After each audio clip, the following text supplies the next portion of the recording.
A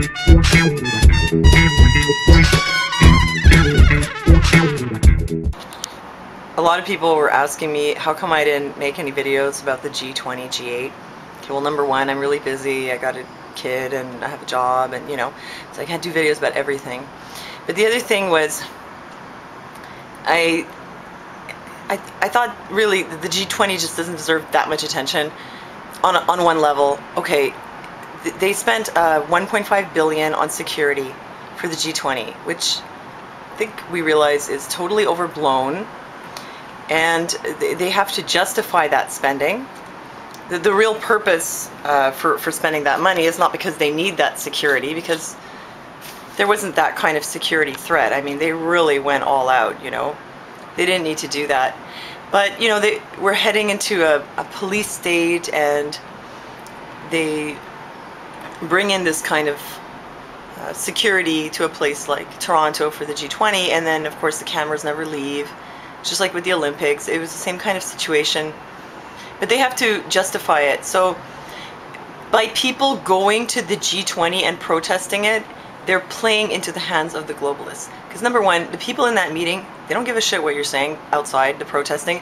They couldn't care less. You are not reaching them. Two, you are not reaching the public through the media, because the media will spin what you're doing. Three, you are largely preaching to the converted. The only people who are going to hear you are the other people who are there, and they already agree with what you're saying. So largely it's pointless. That's one thing. And I'm not saying all protesting is pointless, or dissemination of information I think is very valuable. But that over there, it was pointless, especially there, because again, like I was saying, it was playing into their hands. They want you to come out there and act like children and protest. And again, I'm not saying that everyone who was there covering it for journalism or who was involved in a group went there, are doing something wrong. I'm just saying, looking at the big picture, they view you as children, and they consider this just acting like children protesting their bedtime. Because what you're doing is, see, they're imperialists, and you're saying, we want you to run things differently. You're still giving them the power. We want you to change things. But really what you need to do is, or we should be doing, is saying, screw you, we don't need you. We don't care we don't care what you're doing, but we don't need you to run the show. It's a mentality of, again, you're still submitting to the leadership even if you're protesting it, because you're still demanding that your government do something different instead of.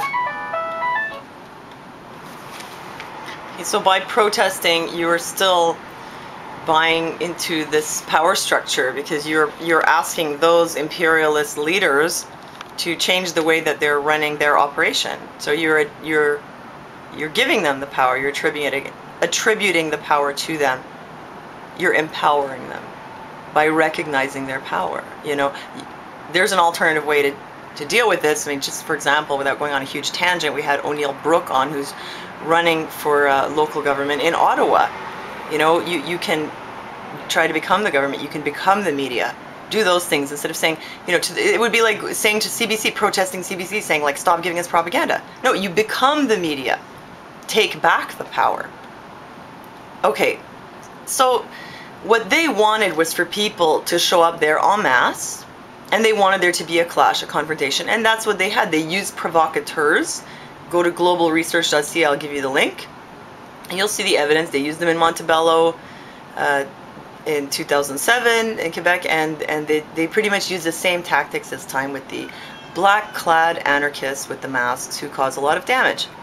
And then, look, they left a police car in the middle of the road, and then, one of these police provocateurs went in there and beat the car up and set it on fire, and there's no police around. I mean, this was a setup. And then that's what you see on the media. And then the media will spin it and tell you that there's these anarchists, and that's the reason that you needed security. So after all, it was justified, right?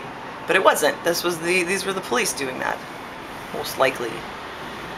Go check out the article. And what did they do? They totally abused their power. People were protesting outside the temporary detention center, and the police, rounded them up and arrested a few people, and they admitted later that they were, targeted arrests. So you put all the leaders together, put the activists together, and they will come and get you. It's like you're just showing up, saying like, here, put me on the red list, here, arrest me.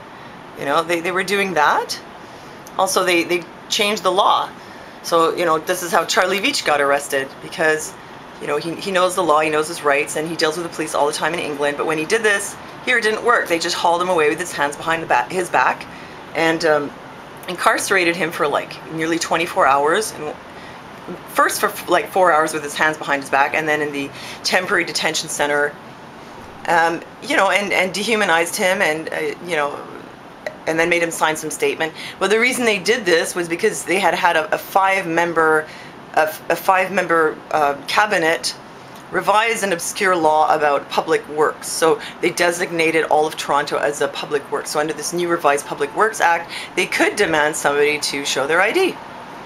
And so they didn't publish this properly. They did publish it in accordance with the law, but only on an obscure online publication. So the public really didn't know, and that gave them the opportunity to put a lot of people in a situation where they'd get arrested for failing to comply with the Public Works Act. So they, you know, they pulled a lot of tricks. And in the end, all this did was it served to show that the public are a bunch of unstable nuts, and that they're like children, they need to be policed, and that this show of force was justified. But it was a complete scam, and it's just unfortunate people played into it. Maybe the better thing to do would have been to protest in your own city, or to hand out a lot of information. You do things like that, you know, go online, make flyers, have a radio show, do stuff on YouTube, put up videos, whatever, spread this information. Or run for local government, things like that. You know, those are the things that will really make a difference. Or get, you know, calling your representatives, even things like that, against, about specific things. But this kind of a protest, sorry, but it was a total scam, and they got exactly what they wanted.